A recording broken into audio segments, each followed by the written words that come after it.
کہ اللہ کے نبی نے فرمایا خط لنا رسول اللہ خطن. سنو, اللہ کے نبی نے ایسے تنہا نہیں چھوڑا اپنی امت کو. اللہ کے نبی صلی اللہ علیہ وسلم نے ایک لکیر کھینچی, ایک سیدھی لکیر کھینچی. ثم قال هذا سبیل اللہ, اور اس لکیر کے اوپر انگلی رکھ کے آپ نے فرمایا, کہا یہ اللہ کی راہ ہے. یہ کس کی راہ ہے؟ ثم خط خطوطا عن یمینہ وعن شمالہ, پھر کچھ لکیریں اس لکیر کے دائیں دائیں اور بائیں بائیں کھینچی اللہ کے نبی صلی اللہ علیہ وسلم نے. وقال هذا سبل, اور آپ نے فرمایا یہ جو دائیں بائیں ٹیڑھی میڑھی لکیریں جا رہی ہیں یہ راہیں ہیں. یہ کیا ہیں؟ یہ راہیں ہیں. علی کل سبیل منہا شیطان, ان راہوں پر ایک ایک شیطان بیٹھا ہوا ہے اور تمہیں کیا کر رہا ہے؟ یدعو الیہ, بلا رہا, آ جاؤ, یہ جنت کی راہ, آ جاؤ. یہ کہاں کی راہ ہے؟ جنت کی راہ. ہاں یہ جنت کی راہ. وہ کہہ رہا ہے یہ جنت کی راہ ہے, یہ کہہ رہا ہے یہ جنت کی راہ ہے. وقرأ, اور اللہ کے نبی نے آیت پڑھی کیا؟ وَأَنَّ هَذَا صِرَاطِي مُسْتَقِيمًا فَاتَّبِعُوهُ, اور اللہ کے نبی نے فرمایا سنو میری امت کے لوگوں, انگلی بیچ کی والی لکیر پر رکھ کے کہا اللہ نے فرمایا ہے کہ یہ میری سیدھی راہ ہے, یہ میری سیدھی راہ ہے. فَاتَّبِعُوهُ, تو اس راہ کی اتباع کرو. لَا تَتَّبِعُوا السُّبُلَ, یہ دائیں بائیں مت جھانکنا, ان راہوں کی طرف نہ جانا. فَتَفَرَّقَ بِكُمْ عَنْ سَبِيلِ, کیونکہ یہ تمہیں صراط مستقیم سے ادھر ادھر بھٹکا دیں گی, ادھر ادھر بہکا دیں گی. بتاؤ یہ راہ نبی کے زمانے میں تھی کہ نہیں تھی؟ صحابہ کے دور میں تھی کہ نہیں تھی؟ پھر آج یہ راہ گڈمڈ کہاں سے ہو گئی؟ آج نہیں ہے یہ راہ, بولو. تو پھر وہ کہاں ہے؟ وہ کہہ رہا ہے حنفی بن جاؤ جنتی ہو جاؤ گے. وہ کہہ رہا ہے ہمارے امام کی کے پیچھے چلو گے تو کیا ہوگا؟ قیامت تک کے لیے تمہارے گناہ اللہ نے بخش دیا ہے, خلاص. عیسائیوں کی طرح, کرسچنوں کی طرح. وہ کہہ رہا ہے بریلوی بن جاؤ, امام احمد رضا فاضل بریلوی کے نقش قدم پہ چلو جنت میں جاؤ گے. ان کے علاوہ سارا مذہب سارا مسئلہ کیا ہے؟ گمراہ کا ہے, جہنم کا ہے. دیوبندی کہہ رہا ہے ہمارے مذہب پہ آ جاؤ سب جنت کی راہ ہے, وہی سبیل المومنین ہے. کہاں ہے اللہ کے نبی کی راہ؟ کہاں ہے؟ نہ دیوبندی کی راہ اللہ کے نبی کی راہ, نہ بریلوی کی راہ اللہ کے نبی کی راہ, نہ صوفی کی راہ اللہ کے نبی کی راہ, تیجانی کی, نہ قادری کی, نہ چشتی کی. اللہ کے نبی کی راہ کون سی ہے؟ بولو. قرآن اور سن, حدیث. یہ کس کی راہ ہے؟ یہ اللہ کی راہ ہے. اور دائیں بائیں جتنی بھی راہ ہیں شیاطین بیٹھے ہیں جو تمہیں اچکنے کی کوششوں میں لگے ہوئے ہیں. دوستو یہ ہے خلاصہ اور نچوڑ اسلام کا جو میں نے آپ کی خدمت میں رکھی ہے, اور وہ نچوڑ یہ ہے مختصر کہ جس کا کلمہ پڑھتے ہو اس کے تابعدار بن جاؤ. بس تم نے کس کا کلمہ پڑھا ہے؟ ایک اللہ کا, اور کس کا؟ ایک رسول اللہ, خلاص اسی کے تابعدار بن جاؤ. جنت میں جاؤ گے کہ نہیں جاؤ گے؟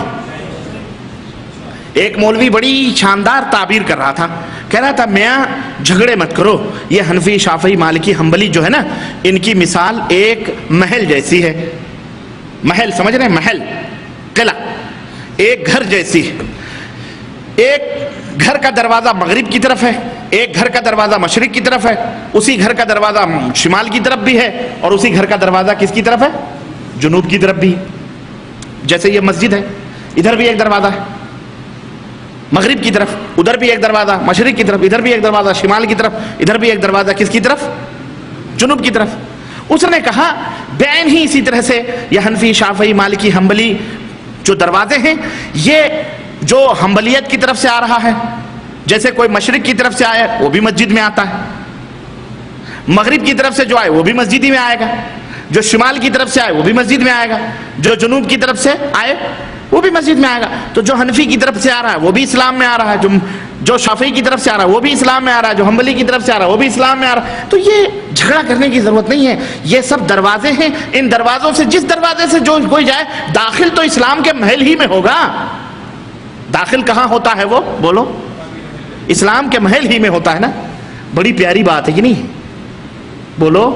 کتنی بھولی بھالی بات ہے. لوگ ہاں یار واقعی مولوی نے بڑا پیارا نسخہ بتلایا, لیکن اس کو عوام نہیں سمجھتی. عوام بیچارے ہاں بڑی نعرے تکبیر لگ گئی, حضرت علماء حق علماء فلاں, علماء حق علماء فلاں, علماء حق علماء فلاں کے نعرے لگ جاتے ہیں, ہے کہ نہیں؟ لیکن ذرا سوچو مسلمانوں, میں تمہیں فکر دے رہا ہوں, پوچھو اس بیان کرنے والے سے کہ حضرت یہ جو آپ کہہ رہے ہیں کہ یہ محل ہے، اس محل کے 4 دروازے ہیں، جو ادھر سے آئے وہ بھی محل میں آئے گا، جو ادھر سے آئے وہ بھی محل میں آئے گا، جو ادھر سے آئے وہ بھی محل میں آئے گا، جو ادھر سے آئے وہ بھی محل میں آئے، تو یہ 4 دروازے جو اس محل، یہ بتاؤ یہ محل نبی صلی اللہ علیہ وسلم کے زمانے میں تھا کہ نہیں تھا؟ بولو، تھا کہ نہیں تھا بھائی؟ آخر محل بنانے والا کون؟ اسلام ایک محل ہے نا۔ نبی صلی اللہ علیہ وسلم اس محل کو آپ نے بنایا تھا کہ نہیں بنایا تھا؟ یا اللہ نے بنا کے یہ محل بھیجا تھا؟ تو یہ بتاؤ کہ یہ محل کے 4 دروازے نبی کے زمانے ہی سے تھے؟ تم کہو گے نہیں تھے، کیوں؟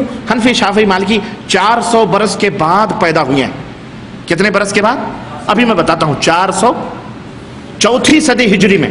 تو ان سے کہو جب اسلام ایک محل کی طرح ہے تو یہ بتاؤ یہ 4 دروازے یہ نبی کے زمانے میں تھے؟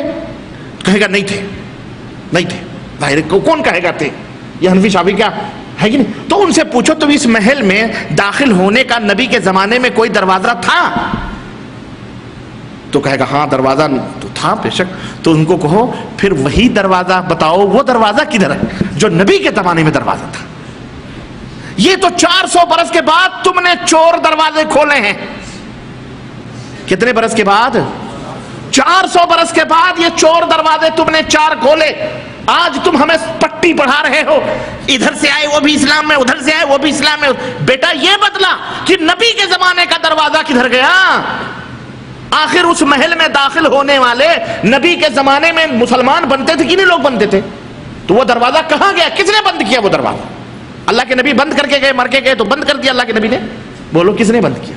وہ دروازہ کہاں؟ اب سمجھ آئی کہ نہیں آئی؟ آئی کہ نہیں آئی مسلمانوں؟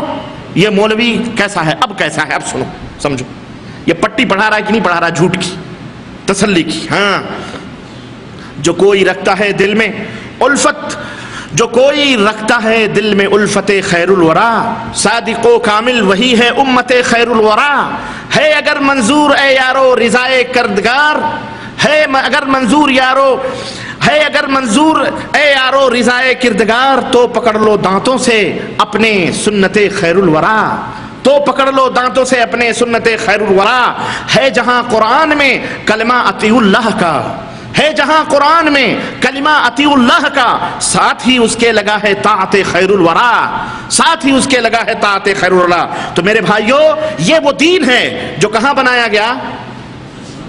عرش بری پر بنایا گیا، آسمان پر بنایا گیا اور زمین پر لوگوں کے لیے نازل کیا گیا، جس کا معجون کیا ہے، جس کا نچوڑ کیا ہے؟ رب کا قرآن ہے اور مصطفیٰ جان رحمت صلی اللہ علیہ وسلم کا فرمان ہے۔ تو یہ آسمانی دین ہے۔ یہ اس کی تاریخ کیا ہے؟ قرآن و سنت کے ماننے والوں کی تاریخ کیا ہے؟ آسمان سے ملی ہوئی ہے اس کی تاریخ۔ یہ دین کون سا ہے؟ آسمانی دین ہے۔ ہاں، اس کی پیدائش کب ہوئی ہے؟ عرش بری سے جب حضرت محمد الرسول اللہ صلی اللہ علیہ وسلم لے کے آئے ہیں اس دین کو۔ یہ آسمانی دین ہے اور اسی کو ماننے کا حکم دیا گیا ہے، اور اس کے علاوہ جو بھی ہے سب کفر ہے۔ اسی لیے کسی شاعر نے کہا کہ پیرہن صدری امامہ سے نہیں پرہیزگار، پیرہن صدری امامہ سے نہیں پرہیزگار، اہل تقوی کا قبا ہے سنت خیر الورا، اہل تقوی کا قبا ہے سنت خیر الورا۔ اور ہم کو بس کافی ہیں 2 مہدی ہدایت کے لیے، ہم کو بس کافی ہیں 2 مہدی ہدایت کے لیے، ایک قرآن دوسرا ہے سنت خیر الورا، ایک قرآن دوسرا ہے سنت خیر الورا۔ اور جس طرح توحید ہے حب الہی کا نشان، جس طرح توحید ہے حب الہی کا نشان، حب نبوی کا پتہ ہے سنت خیر الورا، حب نبوی کا پتہ ہے سنت خیر الورا۔ اور اللہ نے فرمایا وَمَن يَتَّبِعْ غَيْرَ سَبِيلِ وَمَن يَبْتَغِ غَيْرَ الْإِسْلَامِ دِينًا فَلَن يُقْبَلَ مِنْهُ وَهُوَ فِي الْآخِرَةِ مِنَ الْخَاسِرِينَ۔ اسلام کو چھوڑ کر اگر تم نے کوئی اور مذہب، کوئی اور دین اختیار کیا تو پھر وہ خسارہ اٹھانے والوں میں سے ہو جاؤ گے، گمراہیت میں چلے جاؤ گے۔ یہی وہ دین ہے جس پر صحابہ کرام کاربند تھے، تابعین تبع تابعین چلتے رہے، اختلافات رونما ہوئے مگر مذہب نہیں بنے، اختلافات پیدا ہوئے فروعی چیزوں میں، جہاں 4 برتن ہوتے ہیں کھنک ضرور ہوتی ہے، لیکن کوئی صدیقی مذہب بنا، کوئی فاروقی مذہب بنا، کوئی علوی مذہب بنا، کوئی عثمانی مذہب وجود میں آیا، کوئی طلحہ زبیر نے مذہب بنایا، نہ، مگر کیوں؟ اس لیے کہ نیتیں صادق تھیں، سچی تھیں، سب کی نظروں میں اللہ کی رضا سب کا مقصود اور منظور تھی، اور قول الہی انہیں اپنی طرف فوری طور پر کھینچتا تھا۔ جب کبھی اختلاف ہوتا وہ اللہ کا فرمان انہیں پکارتا تھا، اور وہ اللہ کا فرمان کیا تھا؟ اللہ فرماتا ہے یا ایھا الذین آمنو، اے ایمان والو، اگر ایمان ہے تمہارے دلوں میں، سنو، اطیعوا اللہ، اللہ کی اطاعت کرو، والرسول واطیعوا الرسول، اور رسول کی اطاعت کرو، وَأُولِي الْأَمْرِ مِنْكُمْ، اور اپنے حکمرانوں کی اطاعت کرو، فَإِن تَنَازَعْتُمْ فِي شَيْءٍ، بس اگر کہیں تمہیں اختلاف ہو جائے، کہیں جھگڑا ہو جائے، فَرُدُّوهُ إِلَى اللَّهِ وَالرَّسُولِ، حکمران ہیں، علماء ہیں، مشائخ ہیں، کوئی بھی ہیں، اگر تم ان کے فتووں پر مطمئن نہ ہو، تمہارا اختلاف ہو جائے، مولوی اپنی رائے سے کوئی بات کر رہا، مفتی صاحب اپنی رائے سے دے رہے ہیں، اجتہاد کر رہے ہیں، امام ہیں، پھلاں ہیں، ڈھکا ہے، کچھ بھی ہے، اے لوگوں اگر اختلاف ہو جائے تو اس اختلاف کا حل کہاں ہے؟ فَرُدُّوهُ إِلَى اللَّهِ وَالرَّسُولِ، اللہ اور اس کے رسول کی طرف پھیر دو، ان کنتم تؤمنون باللہ والیوم الآخر، اگر تم اللہ پر اور یوم آخرت پر ایمان رکھتے ہو تو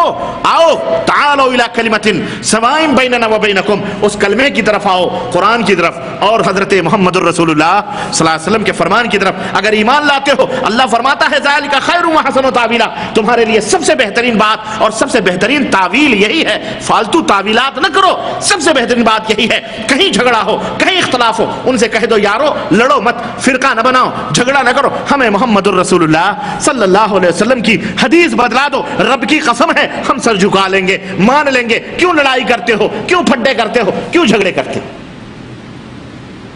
بولو آسان بات ہے کہ نہیں بات ہے؟ لیکن جس دن یہ آپ کہو گے نا تو وہ ہوشیار مولوی کیا کہے گا معلوم ہے؟ کہے گا اچھا ارے بڑے قرآن حدیث کی بات کرتے ہو، بڑے قرآن حدیث کی بات کرتے ہو، سنو سنو، اللہ کے نبی کھڑے ہو کے موتتے تھے، تم بھی موتو کھڑے ہو کر کے؟ استغفر اللہ، اللہ کی قسم، اللہ کے نبی نے، بخاری میں روایت موجود ہے کہ اللہ کے نبی نے کھڑے ہو کر کے پیشاب کیا، اور اگر تم حدیث پہ عمل کرتے ہو تو تم بھی کھڑے ہو کے پیشاب کیا کرو۔ اب آپ کیا جواب دیں گے؟ کہے گا تم تو انڈے کھاتے ہو مرغیوں کے اور کہتے ہو قرآن حدیث کے اوپر عمل کرتے ہیں، تو انڈے کھاتے ہو، بتاؤ اللہ کے نبی نے انڈا کھایا ہے یا انڈا حلال ہے؟ کہاں لکھا ہے قرآن میں اور کہاں لکھا ہے حدیث میں؟ پھر کیا کرو گے؟ یہ سمجھ لو یہ مردود ابو جہل کا باپ ہے، جو کوئی یہ بات کرے نا وہ سمجھ لو یہ ابو لہب ابو جہل کے نقش قدم پہ چل رہا، یہ خبیث ہے، یہ گیا، یہ کھسکی، اس کی کھسک گئی بنیاد، اس کی گیا، یہ گیا کام سے، اس کے اوپر انا للہ پڑھ دو، پھر انا للہ و انا، ہاں کہہ دو تو گیا کام سے، بس تیرا کام ہو گیا بیٹا، اب تو پگڑ نہیں، تو کہہ دے ہم جبریل امین سے مضافہ کر کے آئے ہیں۔ ہم ماننے والے تجھے جو ایسی گندی باتیں کرے اس سے کہو ہاں ہم کھڑے ہو کر کے بھی پیشاب کرنے کو سنت سمجھتے ہیں، لیکن ہمیں تم یہ بتلاؤ اللہ کے نبی نے کھڑے ہو کر کے پیشاب کب کیا، کہاں کیا؟ صحیح بات ہے اللہ کے نبی نے کھڑے ہو کے پیشاب کیا ہے، صحیح بخاری کی روایت بے شک، لیکن اللہ کے نبی نے کب کیا؟ ظالموں، اللہ کے نبی کی تو یہ بات اگر کوئی یہودی کوئی نصرانی کہتا، اللہ کی قسم ہمیں اتنی تکلیف نہ ہوتی، تو نبی کا کلمہ پڑھ کر اپنے حنفی مذہب کے گھمنڈ میں اللہ کے نبی کے اوپر تو توہین کر رہا ہے مردود، اس کو بولو اللہ کے نبی کی حدیث ہے کہ اللہ کے نبی ایک قوم کے گھور کے پاس ہے جہاں گندگیاں تھیں، وہاں بیٹھنا مشکل تھا، اللہ کے نبی نے وہاں کھڑے ہو کر کے پیشاب کیا، اور کھڑے ہو کر کے پیشاب کر کے اپنی امت کو یہ درس دیا، اے میری امت کے لوگوں، جہاں کہیں تم بھی اس طرح کا معاملہ پاؤ تو وہاں کھڑے ہو کر کے اپنا کام بولو چلا لیا کرو، جیسے میں نے اپنا کام چلا لیا ہے ویسے بیٹھ کر کے ہی سنت ہے، لیکن کبھی کبھی اس طرح کے مواقع آ جائیں گے تو کھڑے ہو کر کے بھی بولو۔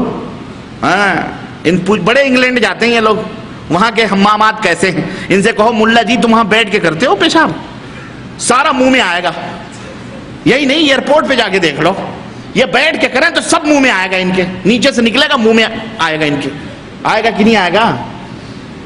کیا کرو گے ایسے موقع پر؟ ایسے موقع پر اللہ دیکھو، یہی ہے دین کی آسانی، یہی ہے کیا دین کی، اسلام میں آسانی ہے، وضو ہے، بیمار ہو ٹھنڈا پانی نقصان دہ ہے، تیمم کر لو، کیا کر لو؟ تیمم کر لو، مریض ہو اللہ اکبر کھڑے ہو کر نماز نہیں پڑھ سکتے، بیٹھ کے پڑھ لو، بیٹھ کے نہیں پڑھ سکتے لیٹ کے پڑھ لو، ملا مذاق اڑائے تو اس کو کیا کہیں گے؟ کہیں گے نہیں تو جاہل ہے، ابو جہل کا باپ ہے تو خبیث، ابو جہل نے بھی ایسی بات نہیں کی ہوگی۔ مرغی کا انڈا حلال ہے کہ حرام؟ اسے کہو اس سے اور مرغی کے انڈے کی کیا نسبت ہے؟ کہے گا بھینس کا دودھ پینا حلال ہے؟ ہاں، ایسے ایسے استحالے کرے. جب گوشت کھانا حلال ہے تو بھینس کا دودھ کہہ دو تم حرام کا فتویٰ اپنے اپنے دارالعلوموں سے منگوا کے دے دو، ہم آج ہی سے چھوڑ دیں گے، جاؤ. ہے کہ نہیں؟ ایسے لوگوں کو کیا جواب دو کہ مولوی صاحب چلو انڈا حرام ہے، بھینس کا گوشت حرام ہے، دودھ حرام ہے، اپنے دارالعلوم سے فتویٰ نکلوا کے دے دو، ہم مان لیتے ہیں، چلو تمہاری مان لیتے ہیں بھائی، دلیل کے ساتھ دے دو، ہم تمہاری بھی بولو مان لیتے ہیں. میرے عزیزوں، میرے دوستوں اور بھائیوں، ائمہ محدثین رحمہم اللہ سب کے سب کا یہی منہج اور طریقہ تھا. کیا کہ جب بھی کہیں اختلاف ہوتا تھا، جھگڑے کی بات آتی تھی، وہ قرآن و سنت کی طرف آ جاتے تھے. سب کا قرآن و سنت کے اوپر قائم رہنا، دائم رہنا تاریخی طور پر ثابت ہے. مگر کچھ فتنے دور صحابہ سے سر ابھار چکے تھے.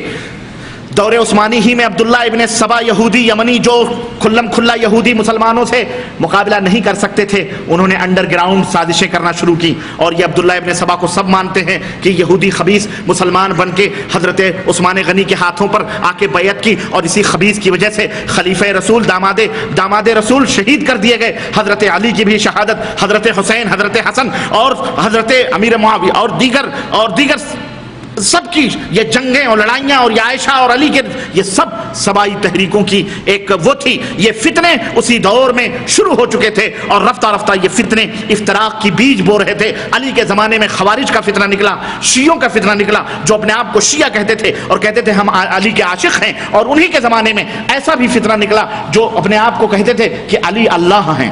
علی کون ہیں؟ علی اللہ ہیں، مشکل کشا ہیں، حاجت رواں ہیں. ہاں، ان کو جب بھی پکارو مدد کے لیے اللہ جیسے تیار ہے، اسے علی بھی تیار. ایسے ایسے بدعقیدگی کے فتنے شروع ہوئے، اور اسلامی فتوحات جاری تھیں. اور لیکن میرے بھائیوں، ہر دور میں حق پرست موجود رہے، اور اسلام کا علم اور اس کا جھنڈا ہر میدان میں گاڑتے رہے، اور آج بھی الحمدللہ گاڑ رہے ہیں، اور قیامت تک انشاءاللہ گاڑتے رہیں گے. ستیزہ کار رہا ہے ازل سے تائم روز چراغ مصطفی سے شرار بولہ بھی مگر برا ہو یہودیت کا، جس نے مختلف رنگ اور بھیس بدل کر مسلمانوں کو ہر فیلڈ میں مات دینے کی کوشش کی اور قسم کھائی ہوئی تھی، اور وہ کامیاب بھی ہوئے. یہودیت کا سب سے پہلا حملہ کس کے اوپر تھا؟ جڑ کے اوپر تھا. کس کے اوپر تھا؟ یعنی اصل اصول کے اوپر تھا، عقیدے کے اوپر تھا. اس نے امت کے عقیدوں میں فساد پیدا کر دیا. آج عقیدوں کی بنیاد پر لوگ بٹ گئے. جو باقی بچے ان کے اندر کیا کیا اس نے؟ جب دیکھا کہ یہ لوگ، تو ان میں کیا کیا؟ فساد پیدا کیا، تفرق کا. اور پھر جماعتوں اور فرقوں کے تئیں اللہ اکبر یہ فتنے بڑھتے رہے، مگر اہل حق اسلام کے دونوں چشموں یعنی قرآن و سنت سے فیضیاب ہوتے رہے، اور ان فتنوں کا ڈٹ کر انہوں نے مقابلہ کیا. بالآخر ایک زمانہ ایسا بھی آیا کہ اسلام کو پھلنے پھولتے 300 برس ہو گئے. کتنے 100 برس؟ 300 برس ہو گئے، اور یہ فتنے پلتے رہے، چلتے رہے. چوتھی صدی کا زمانہ آیا اور 5 مذاہب کی بنیاد پڑی. کتنے مذاہب کی؟ 5. اب کہو گے یہ 5 اب آئے ہیں. یہ میں بنیاد آپ کو بتا رہا تھا تاکہ کوئی یہ نہ کہے کہ مولوی صاحب نے تو 4 مذہبوں کی جڑیں کاٹ دیں، تو ہم کہاں جائیں؟ آخر ہم کس پہ رہیں؟ کس شاخ پہ اپنا نشیمن بنائیں؟ تو ہم نے شاخ نہیں، آپ کو ہم نے محل میں بٹھا دیا. اور وہ محل کیا ہے؟ کتاب اللہ اور سنتیں. وہ محل وہ ہے جو اللہ نے بنایا ہے اور جس کی طرف بلانے والے حضرت محمد الرسول اللہ. وہ محل اس لیے شروع میں بتلا دیا ہے تاکہ گھبراؤ مت. اب آؤ ادھر گند سنو. ادھر اب کیا سنو؟ ہاں، یہ اسٹوری سنو گند کی. یہ 5 مذاہب بنے، 5 مذاہب کی بنیاد پڑی. اندھی تقلید جس نے اسلام نے جاہلیت سے تعبیر کی ہے وہ امت میں پیدا ہو گئی. اتباع کے وہ ہیرے اور اطاعتوں کے وہ جوہر جو سینوں میں محبتوں کے جوت جگائے ہوئے تھے وہ مدھم پڑنے لگے، اور دلوں میں کسی اور کی محبت نے جنم لینا شروع کیا. اور یہ ایک کرشمہ تھا تقلید کا. وہ تقلید جو زہر ہلاہل سے بھی بدتر ہے. وہ تقلید جس کی پیدائش کا زمانہ 400 برس نبی کے زمانہ نہیں، جس کی پیدائش کا زمانہ اللہ اکبر. بتاؤ کب پیدا ہوئی یہ تقلید؟ کوئی مائی کا لال بتائے. 1 ریال انعام دوں گا میں. 1 ریال انعام. تقلید کی پیدائش کب سے ہوئی ہے؟ بولو. 1 ریال انعام ہے پیپسی پینے کے لیے. چلو امریکہ کا بائیکاٹ کرو، چلو جوس پی لو، ہے کہ نہیں؟ 1 ریال انعام میں نکال رہا ہوں. 1 ریال. بتاؤ تقلید کا زمانہ کب سے ہے؟ نہ میں بتاتا ہوں. بتاؤ، نہیں معلوم ہے کسی کو؟ 1 ریال. کوئی اس کا طلبگار نہیں. اب سنو، میں ہی رکھ لیتا ہوں، میں ہی بتاؤں گا. مجھے پتہ ہے نہیں معلوم ہے. آپ کو کہاں بتایا گیا جناب علی؟ آپ کے پاس اتنا علم ہوتا تو اتنی جلدی گمراہ نہ ہوتے آپ. میرے بھائیو علم حاصل کرو, اور یہ علم قرآن و سنت کا علم سب سے بڑا علم ہے. قرآن پڑھو, اللہ کے نبی صلی اللہ علیہ وسلم, بخاری پڑھو, مسلم پڑھو, ابو داؤد پڑھو, سنن نسائی پڑھو, ترمذی پڑھو. سنو, تقلید کی بنیاد پڑی ہے کب؟ تقلید یہ جو زہر حلال ہے, یہ 400 برس کی پیداوار نبی کے بعد کی نہیں, بلکہ اس زہریلے پیڑ کو قوم نوح نے لگایا ہے. قوم نوح سے اپنی تقلید اور باپ داداؤں کی تقلید کی ابتدا ہوئی ہے. قوم نوح جنہوں نے 50 کم 1000 برس تک اپنی قوم کو توحید کا درس دیا اور توحید کی دعوت دی, لیکن اس توحید کے دعوت دینے کے باوجود بھی اللہ اکبر, وہ قوم اور یہ اتنی بدترین قوم تھی جس نے یہ اندھی تقلید کا پیڑ لگایا, اتنی اللہ کی بدترین قوم تھی کہ اللہ نے اس کو پانی کا عذاب دے کر ایسا مارا پوری دنیا ہی صاف ستھرا کر کے خلاص سب کے نام و نشان مٹا دیے. اتنی بدترین قوم تھی یہ. اور سنو, 50 کم 1000 برس تک دعوت دی. حضرت نوح علیہ السلام نے اس قوم کا جواب کیا تھا؟ وَقَالُوا لَا تَذَرُنَّ آلِهَتَكُمْ وَلَا تَذَرُنَّ وَدًّا وَلَا سُعَانَ وَلَا يَغُوثَ وَيَعُوقَ وَنَسْرًا.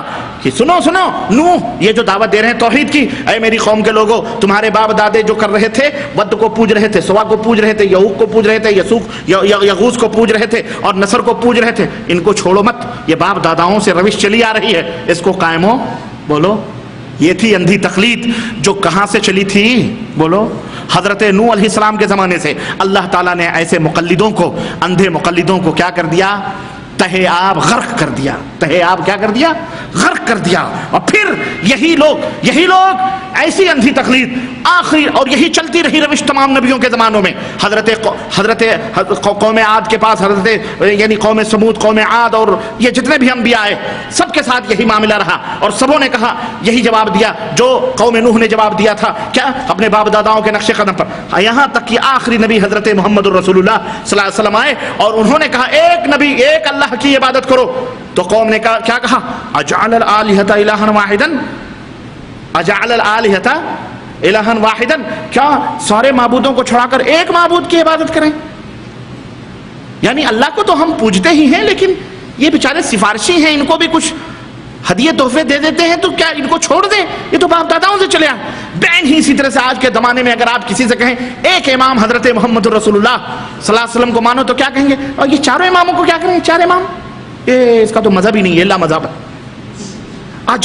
اجعل الامام اجعل الائمۃ اماما واحدا, ان اماموں کو چھوڑ کر ایک امام مان لیں. ان سے کہو کیوں اس امام کو نہیں مانتے؟ کہتے ہاں نا مانتے ہیں, لیکن یہ بھی تو ہے نا بیچ میں. بالکل واللہ بتلا رہا ہوں, یہ ابو جہل نے کہا تھا خبیث نے کہ اجعل الالہۃ الہا واحدا. محمد صلی اللہ علیہ وسلم, تم نے تمام معبودوں سے رشتے توڑ کر ایک امام کو مان لیں, ایک اللہ کو مان لیں. مانتے تو ہیں اس کو, اسی کی عبادت کریں بس. لیکن افسوس کہ ابو جہل یہ جانتا تھا کہ جن کو ہم مان رہے ہیں ان کو معبود بھی ہم سمجھ رہے ہیں. لیکن آج کل کے ماننے والے معبود سمجھتے ہیں, مانتے ہیں, لیکن یہ نہیں کہتے کہ ہم معبود سمجھ رہے ہیں. بڑے ہوشیار لوگ. اور اللہ نے ان مشرکوں کا نقشہ کھینچا. وَإِذَا قِيلَ لَهُمُ اتَّبِعُوا مَا أَنزَلَ اللَّهُ. نبی صلی اللہ علیہ وسلم نے جب توحید کی دعوت دی تو انہوں نے کیا کہا؟ جب اللہ فرماتا ہے, جب ان سے کہا جاتا ہے کہ اتبعوا ما انزل اللہ, جو اللہ نے نازل کیا ہے اس کی اتباع کرو, قالوا بل نتبع ما الفینا علیہ آبانا. نہیں, ہم تو اس کی پوجا کریں گے جو ہم نے باپ داداؤں کو ہم پائے ہیں. اولو کان آباؤہم لا یعقلون شیئا, کیا ہمارے باپ دادے کچھ سمجھتے؟ اللہ فرماتا ہے کہ بھلے ان کے باپ دادے نہ سمجھ تھے, کچھ بھی نہیں جانتے, وہم لا یہتدون, اور وہ ہدایت پہ بھی نہیں تھے, اس کے باوجود بھی اپنے باپ داداؤں کی روش کو یہ نہیں چھوڑ. ایک مولوی صاحب نے اس آیت کریمہ پہ کہا کہ یہ تو کافروں کے بارے میں اللہ تعالیٰ نے فرمایا ہے, لیکن ہم جن کی تقلید کرتے ہیں جس امام کی, وہ تو نافہم بے عقل تو نہیں ہیں, وہ تو صراط مستقیم پر ہیں. ہم نے کہا اللہ تعالیٰ جن کی وہ پوجا کرتے تھے ان کی برائی نہیں بیان کر رہا ہے. ارے وہ تو ود کو, سوا کو, یغوث کو, یعوق کو مانتے تھے, وہ تو لات کو, منات کو مانتے تھے, جو اس قوم کے اپنے زمانے کے اولیاء تھے کہ نہیں تھے؟ صحیح بخاری کی روایت کے مطابق یہ سب اپنے زمانے کے اولیاء تھے. عیسیٰ علیہ السلام کو بھی لوگ پوجتے ہیں کہ نہیں پوجتے؟ تو کیا اللہ تعالیٰ نے جو یہ فرمایا کہ ان کی توہین ہوتی, ان کے لیے اللہ نہیں کہہ رہا, وہ تو اپنی جگہ پہ مسلم تھے. یہ جو اپنے باپ دادے جو ان کے غیر ہدایت یافتہ تھے, جو گمراہ تھے بیچ میں, ان کی بات کر رہا ہے کہ یہ تم باپ داداؤں کی بات کرتے ہو. ارے تمہارے باپ دادا تو گمراہ تھے, وہ ہدایت پہ نہیں تھے, تو تم ان کے نقش قدم پہ مت چلو, ان کے نقش قدم پہ چلو جو اللہ رب العزت نے نازل فرمایا ہے. اللہ وہی فرماتا ہے. تو ہم نے کہا یہ ہے اس کا مطلب, آپ الٹی گنگا نہ بہایا کریں ہر جگہ, قرآن کو سمجھیں. اور آپ تو ہیں جاہل, آپ کو کیا سمجھ آئے گا قرآن؟ قرآن تو الحمدللہ محبت کرنے والوں کو سمجھ آتی ہے, جو اس سے نفرت کرتے ہیں انہیں قرآن سمجھ میں نہیں آتا. اور ایک جگہ اور اللہ نے فرمایا وَإِذَا قِيلَ لَهُمْ تَعَالَوْا, جب ان سے کہا جاتا ہے ان اندھے تقلید باپ داداؤں کی تقلید کرنے والے مشرکوں سے, تعالو آؤ آؤ الی ما انزل اللہ و الی الرسول, آؤ اللہ رسول کی طرف, آؤ اللہ رسول کی طرف, فیصلہ کر لیتے ہیں, معاملہ ختم کر لیتے ہیں. قالو, سنو اللہ نے اللہ کی قسم ہر بات بیان فرمائی ہے. بالکل قرآن سے تمہیں اسی لیے رشتہ کاٹا گیا کہ تم قرآن پڑھو گے صحیح ہو جاؤ گے, راہ ہدایت پا جاؤ گے, اس لیے تمہاری سمجھ میں قرآن ہی نہیں آتا, چھوڑ دو مولویوں کے حوالے کر دو خلاص, اس لیے تم قرآن ہی نہیں پڑھتے. سنو قرآن میں اللہ کیا بیان فرمایا, قالو حسبنا وجدنا علیہ آبانا, نہیں نہیں نہیں, باپ دادے ہمارے جیسے کرتے تھے وہی کافی ہے خلاص, اب ہم تمہاری باتوں کے اوپر. کس کی طرف تم بلا رہے ہو؟ ہم کہہ رہے ہیں آؤ اللہ کی طرف, رسول کی طرف. کہتے نہیں پھتو, تیرا باپ تیرا دادا تیرا پڑ پادا لکڑ دادا حنفی تھے, مقلد تھے, تو بھی مقلد بن. میں کہا جاؤ یار, جہالت ہی میں سسکنا چاہتے ہو, ہم تمہیں تو روشنی میں لانا چاہ رہے ہیں, نبی کے حدیثوں میں لانا چاہ رہے ہیں, تم وہیں سسکنا چاہتے ہو تو جاؤ, کیا کر سکتے ہیں. اللہ فرماتا ہے اولو کان آباؤہم لا يعلمون شیئا ولا يهتدون, کیا ایسا نہیں تھا کہ ان کے باپ دادے لا علم تھے, وہ ہدایت پہ بھی نہیں تھے, پھر بھی باپ داداؤں کی روش پہ کیوں چل رہے ہو؟ اور سنو ایک اور نقشہ اللہ بیان فرمانا, وَإِذَا فَعَلُوا فَاحِشَةً, جب کوئی برا کام کرتے ہیں, قَالُوا وَجَدْنَا عَلَيْهَا آبَانَا, ہاں آج تک واللہ یہی نقشہ ہے, کوئی بھی کام ایجاد کریں گے اس کا ڈانڈا اپنے باپ داداؤں سے جوڑیں گے, برا کام کریں گے کہیں گے کہ ہم نے باپ داداؤں کو ایسے ہی کرتا پایا ہے. اب یہ جو آج کل نکلی ہوئی ہے بدعت, اذان کے بعد وہ الصلاۃ والسلام علیک یا رسول اللہ, اذان کے بعد ایک دوسری اذان بھی ہوتی ہے ہندوستان میں بھی پاکستان میں, ان سے پوچھو واللہ آج سے 20 برس پہلے والے جو ہمارے اخوان ہیں ان سے پوچھو, وہ کہیں گے تو تھا ہی نہیں ہمارے گاؤں میں. بس اپنے گاؤں میں اس بندے ناچیز نے, اللہ تعالیٰ معاف فرمائے, اس نے ایجاد کیا اپنے گاؤں میں, میں نے اپنے گاؤں میں اس کو ایجاد کیا اور آج تک جاری ہے, اللہ معاف فرمائے, توبہ کر لیا ہوں بہرحال, میں تو چھوڑ دیا وہ راستہ ہی, واللہ اپنے گاؤں میں جاری کیا تھا, ورنہ کوئی نہیں جانتا تھا. الصلاۃ والسلام علیک یا رسول اللہ, الصلاۃ والسلام علیک یا نبی اللہ, الصلاۃ والسلام علیک یا حبیب اللہ. اب اس کے ڈانڈے جوڑتے ہیں کہاں؟ پورا ہر شرک کی, ہر بدعت کیا ڈانڈا قرآن سے, سنت سے, اپنے باپ داداؤں سے, بزرگوں سے اور صحابہ سے جوڑتے ہیں کہ یہ سب جائز. تو وہی اللہ فرماتا ہے یہ جب بھی مشرکوں کی نشانی ہے, یہ جب بھی کوئی برا کام کرتے ہیں کہتے ہیں وجدنا علیہ آبانا, اپنے باپ داداؤں کو ہم نے پایا ہے, واللہ امرنا بها, اور یہی نہیں اللہ نے ہمیں اسی بات کا حکم دیا ہے. اللہ نے ہمیں, قل, اللہ فرماتا ہے نبی کہہ دو, ان اللہ لا یأمر بالفحشاء, اللہ ان بے حیائیوں اور برائیوں کا حکم, بولو ہاں. آج کو بھائی حنفی شافعی مالکی کیوں بنے ہو؟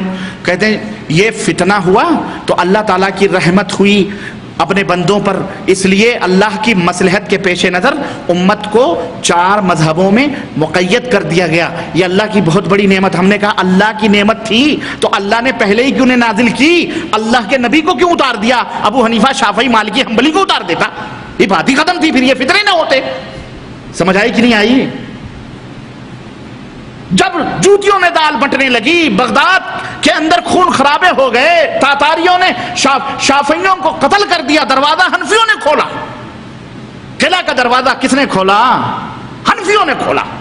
اور روزہ توڑ توڑ کے شافعیوں سے مناظرے کرتے تھے بغداد میں. یہ مجھ سے پوچھو ملک شام میں کہتے تھے روزہ توڑ دو, کیونکہ اگر روزہ رکھ کر کے مناظرہ کرو گے تو دلیل میں کمزور ہو جاؤ گے, اس لیے آواز کم نکلے گی, اس لیے روزہ توڑ دو. ماہ رمضان کے روزے اللہ کی قسم چھوڑ چھوڑ کے حنفی جو ہے یہ شافعیوں سے مناظرے کرتے تھے. اور تاتاریوں نے جب حملہ کیا قلعے پر بغداد کے اندر تو قلعہ نہیں فتح ہو رہا تھا, حنفیوں نے کہا ہم قلعہ کھولتے ہیں, رات کو قلعہ کھولا گیا اور شافعیوں کو قتل کروایا حنفیوں نے. کہتے ہیں حق ہے، سب حق ہے. تاریخ کے پردے آج بھی موجود ہیں کتابوں کے اندر. یہ حنفی، شافعی، مالکی، حنبلی کا جو جھگڑا، یہ لفڑے ایسے نہیں تھے، بہت خطرناک تھے. آج گھول میل کی بات کر رہے ہیں تو وہی ہے کہ کہتے ہیں اللہ نے ہمیں اس کا حکم دیا. اللہ نے حکم نہیں دیا ہے کہ تم شافعی، مالکی، حنبلی بنو. اللہ نے تمہیں اللہ کا بندہ، رسول کا امتی بنایا ہے. اللہ فرماتا ہے کہہ دو کہ ہاں اللہ فحاشیوں کا حکم نہیں دیتا. اتقولون علی اللہ ما لا تعلمون، کیا اللہ کے اوپر وہ باتیں گڑھتے ہو جو تم کو پتہ نہیں ہے؟ لا علمی طور پر اللہ رب العزت کو وہ کرتے ہو. تو میرے عزیزو، یہ طرز اور کردار تھا، یہ وہ طرز اور کردار تھا تقلید کا، اندھی تقلید کا، جس سے اللہ نے منع فرمایا، رسول اللہ نے منع فرمایا. مگر یہود و نصارہ کے ڈگر پر یہ امت بھی چل نکلی اور افتراق و انشقاق کا شکار ہو گئی. اور وہ باتیں جو ائمہ کرام محدثین نے نہ کہیں نہ سنی، ان باتوں کو گڑھ گڑھ کر، بنا بنا کر ان ائمہ کی طرف منسوب کر دیا گیا، ان ائمہ کی طرف منسوب کر دیا گیا. آپ سوچتے ہوں گے کہ پوری تقریر ختم ہونے کو آ رہی ہے، لیکن 5 مذہبوں کا پتہ نہیں چل رہا ہے کہ وہ کون کون لوگ ہیں، ہے نہیں؟ میں بتاتا ہوں. ابھی موجودہ دور کے کچھ نافہم اور احمق مولویوں نے کتابیں لکھی اور بڑی ہوشیاری سے یہ کہا کہ 4 مذہب پہلے سے موجود تھے، یہ 5واں مذہب جس کا نام اہل حدیث ہے، کیا ہے؟ اہل حدیث ہے، اس کا مذہب ہے. یہ غیر مقلد ہیں، یہ لوگ ہیں جو ائمہ کی تقلید نہیں کرتے، یہ 5واں مذہب نکلا ہے. اور پھر کہا جانے لگا کہ یہ نئے نئے پیدا ہوئے ہیں اور 150 سال پہلے ایک پیداوار ہیں، انگریزوں نے پیدا کیا ہے، فلاں نے پیدا کیا، فلاں کے پیٹ سے نکلے، فلاں کے ڈگر سے نکلے. اور ہمارے پاس ایک کتاب ہے، ایک پالن صاحب، پالن گجراتی پالن پوری تھے، جانتے ہیں آپ پالن گجراتی صاحب کو؟ ہاں، 5-10 تقریریں یاد کی تھیں، کچھ حوالے والے، بمبئی اور شمالی ہند میں کافی وہ پاپولر ہوئے. اور وہ تھے ذات کے قوال، ڈفلی بجانے والا، کہیں دکانوں پر ادھر ادھر بھیک مانگتا تھا، قوالیوں مشہور تھا، گھاس وس کاٹتا تھا، بھینس وس چراتا تھا. تو کہا کہ ایک دفعہ میں کہیں سے گزرا، ایک ہمارے بابا تھے گجرات میں، احمد آباد میں، تو وہ ناک وہ رینٹ وٹ بہتی تھی، وہ لنگی وہ لگوٹی پہن کے بیٹھا رہتا تھا. تو بابا کے پاس رات دن بھر قوالی گا کے مانگتا، اور جو کھانا پانی ملتا بابا کے پاس جاتا اور ان کو بھی کھلاتا. تو وہ ریٹ وغیرہ نکلی دیتی، ان کو بیڑی دیتا، سگریٹ دیتا، وہ بیٹھ کے پیتا. تو میں بار بار ان سے کہتا تھا کہ بابا ہمارے اوپر بھی نظر کرم کر دو. یہ حقانی کہتا ہے، یہ اس کا نام حقانی ہے. حقانی کیا ہے؟ یہ پالن حقانی گجراتی کا، یہ اور اس کو لکھتے ہیں مولانا. ہم نے کہا ایسی مولانا ہو تو بھی اللہ ہی خیر کرے. المہم جناب علی کہا کہ پھر وہ کیا ہوا کہ بابا روزانہ میں کہتا تھا کہ بابا نظر کرم کر دو. نہیں، وہ ایک لفظ تھا کہ ہمارا بھی بیڑا پار ہو جائے، ہمارا بھی گھوڑا آگے نکل جائے. ہاں، یہ جملہ تھا، ہمارا بھی گھوڑا آگے نکل جائے. روزانہ کہتا تھا. کہا ایک دن کھچڑی لایا تو بابا نے کھایا، رینٹ وٹ گری تھی، تو بابا بولے کہا کھا لو، یہ کھا لو. تو مجھے تھوڑی سی کلف ہوئی، تکلیف، لیکن میں نے بابا، حالانکہ وہ بے نمازی فاحش و فاجر بیٹھا رہتا تھا، کہا میں نے کھا لیا کھچڑی. کھچڑی کیا کھانا ہوا، اوہو، ساتوں ہمارے یہاں کہتے ہیں نا طبق روشن ہو گئے اس کی. کھچڑی کھایا، اتنا بڑا عالم ہو گیا کہ بخاری، مسلم اور تفسیر ابن کثیر سب حفظ اس کو یاد، علماء دیوبند کا سب سے بڑا علامہ کہا جانے لگا. اب بڑی بڑی تقریریں خوب انہوں نے گا وہ کر کے بہرحال شروع کی 8-10 تقریریں. اس نے اب دیکھا کہ دیوبندی مولویوں نے کہ اس کی تو خوب بن رہی ہے بھائی، اب ایسا کرو اس جاہل کے کندھے پہ بندوق رکھ کے چلاؤ، اس کو کیا پتا ہے، جاہل تو ہے ہی ہے گجراتی جاہل. اس نے کیا کیا، کتاب لکھی پالن حقانی صاحب کے نام سے کتاب لکھی گئی. تو اس کتاب میں ایک بات کیا کہی گئی معلوم ہے؟ کتاب لکھی گئی، کہنے لگے پالن صاحب نے فرمایا کہ دنیا میں، سنو، دنیا میں جتنے فرقے یا مسلک بنے ہیں، اس فرقے کا کوئی نہ کوئی بانی تھا. اس کا نام کیا تھا، اس کا بانی کون تھا، کس جگہ کا رہنے والا تھا، کس ملک کا وہ باشندہ تھا، وہ فرقہ کس ہجری یا صدی میں وجود میں آیا. ان تمام فرقوں کا قریب قریب آپ کو کتابوں میں لکھا ہو کر رہے گا. لیکن مسلک اہل حدیث کی بنیاد کس نے ڈالی، اس کا نام کیا تھا، وہ کس شہر یا ملک کا رہنے والا تھا، اور کس ہجری یا صدی میں وہ مذہب تھا، مسلک اہل حدیث کے نام سے اس فرقے کو وجود میں کون لایا، نہ اس کا کوئی پتہ ہے، نہ چل سکتا ہے، نہ کسی کتاب میں لکھا ہوا ہے. سمجھ آئی کہ نہیں آئی؟ یہ پانچواں فرقہ ہے. یہ کون سا فرقہ ہے؟ یہ کس نے کہا؟ پالن پوری صاحب نے. پالن پوری کے بھولے پن پر مجھے افسوس ہوتا ہے. جناب علی قربان جائیے ان کی صراحت پر.